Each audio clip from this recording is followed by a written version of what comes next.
आज के इस वीडियो में मैं आपको पोएम जो रहता है ना, सेंट्रल आइडिया, पोएम का सेंट्रल आइडिया लिखने के लिए आता है, सबको पता है। A thing of beauty, my mother eight 66, ये दो और रहेगा, तीन आपको तैयार करना है, रेडी करना है। तो आज एक बता दूंगा, दो और बता रखा हूँ, लिंक डिस्क्रिप्शन में डाल दूंगा, वहाँ पे आप जाके देख लेना, ठीक है ना।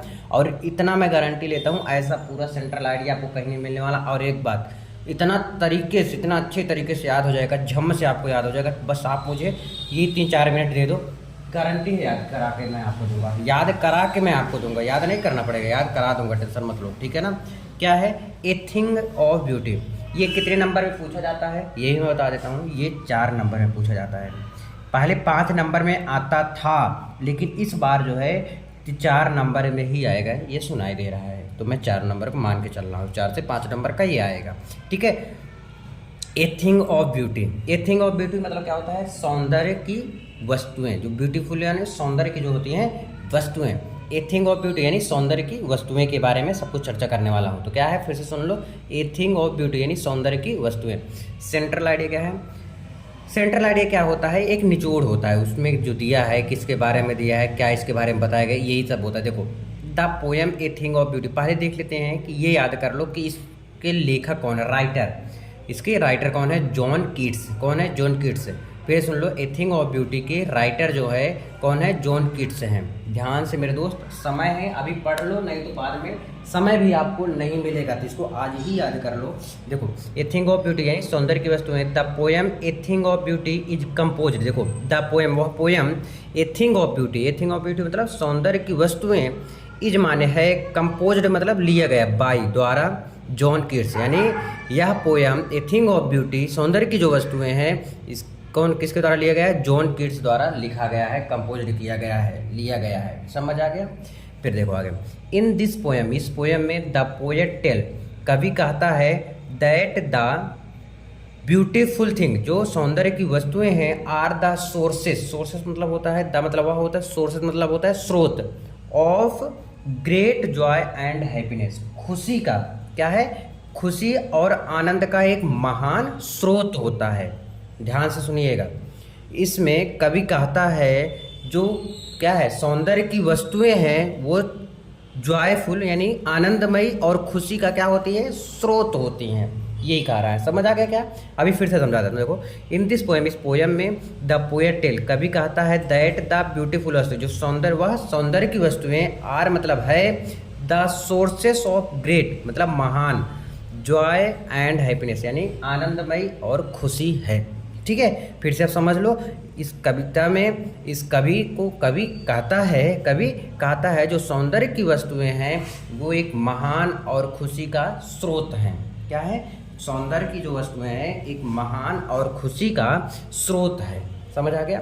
देयरफॉर, देयरफॉर मतलब होता है इसलिए, ब्यूटीफुल थिंग्स यानी ब्यूटीफुल वस्तुएं, आर वर्थ, वर्थ मतलब क्या होता है, बहुमूल्य, ट्रीजर मतलब होता है धरोहर, खजाना जिसे हम लोग बोलते हैं ना, धरोहर है, खजाना है हमारा।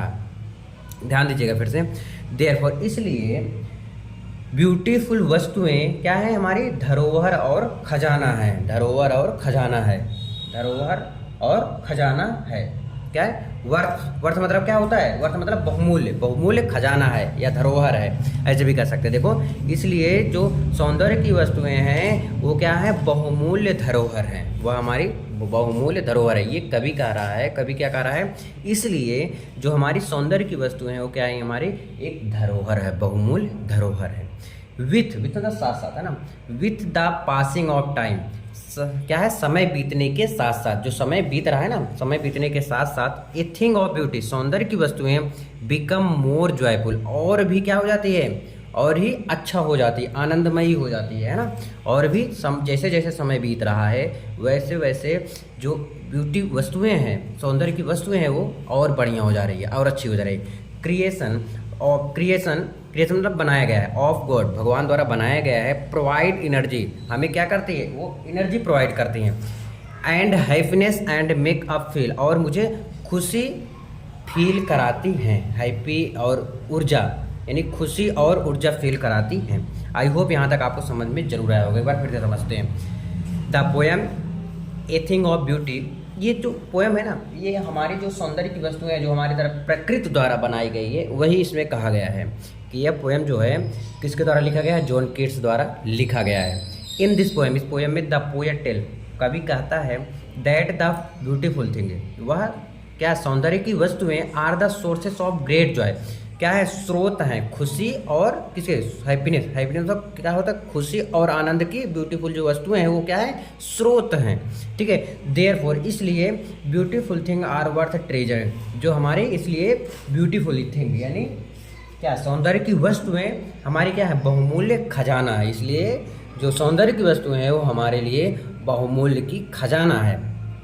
आगे देखेंगे, with the passing of time, समय के बीतने के साथ साथ a thing of beauty become more joyful, और भी आनंदमयी हो जाती है। समय बीतने के साथ साथ, with the passing of time यानी समय बीतने के साथ साथ ए थिंग ऑफ ब्यूटी, सौंदर्य की वस्तुएं बिकम मोर जॉयफुल, और भी आनंदमयी हो जाती है, यानी जिस प्रकार से समय बीत रहा है ना, और भी आनंदमयी होते चली जा रही है। क्रिएशन ऑफ गॉड, भगवान द्वारा बनाई हुई, प्रोवाइड एनर्जी, हमें क्या करती हैं, एनर्जी प्रोवाइड करती हैं, एंड हैप्पीनेस, और खुशी प्रोवाइड करते हैं, और मेक अस फील, और मुझे क्या होती है, खुशी का फील बनाती है, फील कराती है, खुश का फील कराती है। आई होप समझ जरूर होगा। आज के लिए बस इतना ही, मिलते हैं वीडियो में, कमेंट करके जरूर बताना समझ आएगा नहीं। Thank you so much.